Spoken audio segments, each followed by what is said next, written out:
E aí, tudo bem? Olha só, quem é que nunca tentou usar aquelas afirmações positivas, sabe? Ficar repetindo frases tipo eu sou um sucesso ou eu sou feliz. Mas lá no fundo parece que tem uma vozinha que diz: será? Muitas vezes o nosso cérebro simplesmente não compra a ideia. E aí a gente acaba se sentindo até pior. Bom, nesta análise, a gente vai mergulhar numa técnica que vira esse jogo. Vamos descobrir o poder incrível que uma simples mudança de pontuação pode ter. Pois é, o X da questão está justamente aí. Quando a gente afirma algo que vai totalmente contra o que a gente está sentindo no momento, tipo dizer eu sou confiante no meio de uma baita crise de insegurança, o cérebro meio que levanta um muro. É uma reação de defesa, super natural. A nossa parte racional percebe que aquilo não bate com a realidade e, em vez de aceitar a ideia nova, ela simplesmente rejeita. E é por isso que, para muita gente, as afirmações acabam virando um exercício de pura frustração. Agora, para entender a solução, imagina o seguinte: do lado esquerdo, a afirmação eu sou confiante é como tentar empurrar uma porta que está trancada. O cérebro resiste. Já do lado direito, a pergunta por que sou confiante age como uma chave. Ela não força nada, ela simplesmente destranca uma busca lá dentro da nossa mente por respostas. Ou seja, a afirmação tenta impor uma crença e gera atrito. A pergunta, pelo contrário, inicia uma investigação. É um hack linguístico genial que contorna as defesas do cérebro e coloca ele para trabalhar a nosso favor. E essa técnica, claro, tem um nome: affirmations, ou, em bom português, um diálogo interno questionador. E isso não é só um truquezinho motivacional, não. É uma abordagem que tem uma base bem sólida na ciência cognitiva. A gente está falando de um método que usa a fiação natural do nosso cérebro para criar mudanças reais, que ficam tanto na nossa percepção quanto no nosso comportamento. Então, a grande sacada é essa. Em vez de impor uma ideia, a gente engaja o cérebro em uma missão. As afirmações funcionam como se fosse um comando de busca para nossa mente. Elas ativam o nosso sistema de solução de problemas, em vez de ficar brigando com o nosso sistema de crenças. É um jeito muito mais inteligente de trabalhar com a nossa mente, e não contra ela. Mas por que isso funciona tão bem, né? É porque o cérebro humano é, por natureza, uma máquina de buscar respostas. Existe um fenômeno que alguns chamam de busca de prior, que é basicamente o seguinte: uma vez que uma pergunta é feita, a mente começa um processo automático para encontrar a resposta, mesmo que em segundo plano. Ela simplesmente não consegue deixar uma pergunta ali em aberto sem fazer nada. Isso nos leva direto para um princípio-chave da psicologia cognitiva, o tal do efeito de autogeração.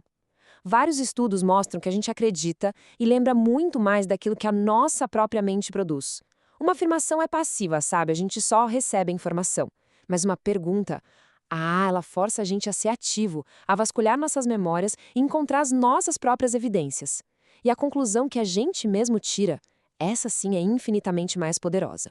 E olha só, essa tabela deixa a diferença bem clara. Uma afirmação tenta forçar um conceito abstrato, o que quase sempre gera desconfiança, um ceticismo. Já a affirmation, na pergunta, ela ativa uma busca por experiências concretas, por fatos da vida da gente, o que é muito mais convincente. O resultado de um é passivo, enquanto do outro é genuinamente capacitador, porque a prova vem de dentro. Certo.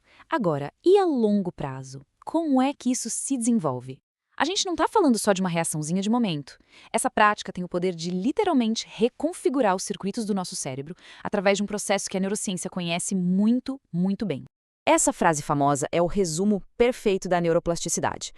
Toda vez que alguém se pergunta por que eu sou uma pessoa dedicada, o cérebro é forçado a acender as redes neurais que guardam memórias de esforço, de foco, de sucesso. Com a repetição, essas conexões vão ficando mais fortes, mais rápidas. Na prática, é como se a gente estivesse construindo uma autoestrada neural direto para a autoconfiança. Pensa só. Todo mundo tem o que chamam de viés de confirmação, que é aquela tendência de procurar o que a gente já acredita. Se uma pessoa acredita que não é boa o suficiente, o cérebro dela vira um detetive excelente em encontrar provas disso. As perguntas capacitadoras, as affirmations, elas invertem esse processo. Elas dão uma nova missão para o cérebro: agora vá procurar evidências das suas qualidades. É uma reprogramação do foco para o que funciona. E o impacto disso na nossa regulação emocional é direto, especialmente em momentos de estresse. A autocrítica, o medo, tudo isso acende a amígdala, o nosso centro de luta ou fuga. Mas quando a gente faz uma pergunta estratégica como por que eu sou capaz de superar isso, a gente ativa o córtex pré-frontal, que é a área do raciocínio, da solução de problemas. A gente literalmente transfere o controle do cérebro emocional para o cérebro lógico. Ok, a teoria é fascinante, a ciência é incrível, mas e na prática? Como a gente usa isso no dia a dia? Essa próxima parte é exatamente sobre isso, é um guia prático. Vamos ver exemplos bem concretos de como transformar esse conhecimento em uma ferramenta real de mudança pessoal e emocional. Vamos ver como isso funciona no dia a dia com alguns exemplos bem poderosos. Para construir autoconfiança no trabalho, em vez de repetir "eu sou dedicado", a pergunta é: por que sou uma pessoa dedicada e trabalhadora?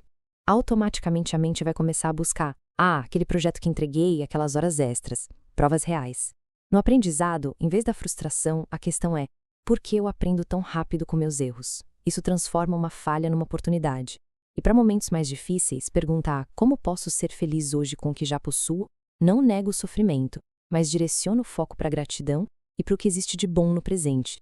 E para fortalecer a resiliência, a pergunta por que sou capaz de superar desafios com calma ativa a memória de todas as outras vezes que já fomos fortes, construindo uma base sólida para o desafio que está na nossa frente.